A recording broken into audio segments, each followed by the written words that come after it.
வாழ்க்கையே முடிந்துவிட்டது என்று நினைத்தாள் அவள். கணவனை இழந்த துக்கத்தில் கையில் ஒரு குழந்தை, கருவில் இன்னொரு குழந்தை, எதிர்காலம் முழுவதும் இருளாய் தெரிந்தது. உலகமே கைவிட்ட நேரத்தில் என்னை யார் காப்பாற்ற வருவது? இந்த குழந்தையை எப்படி வளர்ப்பது? நீதான் எனக்கு துணை அம்மா என்று கண்ணீர் மல்க வேண்டினாள். வயிற்றில் குழந்தையோடு வேலைக்கு சென்றாள். வலியோடு வாழ்ந்தாள். ஆனால் குழந்தைகளுக்காக உடையாமல் நின்றாள். ஒவ்வொரு மாதமும் மருத்துவரிடம் சென்று கருவில் இருக்கும் குழந்தையை பாதுகாத்தாள்.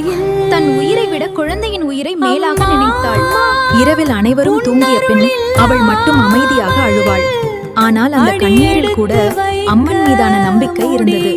அவள் தனியாக இல்லை. அவளுக்கு பின்னால் அம்மன் நின்றாள். அவள் எடுக்கும் ஒவ்வொரு அடியிலும் அம்மன் அருள் துணை நின்றது. காலம் சென்றது. அவள் குழந்தைகளை அன்பாக வளர்த்தாள். கல்வி கொடுத்தாள். வாழ்க்கையில் உயர்த்தினாள்.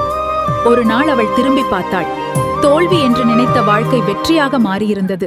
அது அவள் பலம் அல்ல, அம்மன் தைரியம்.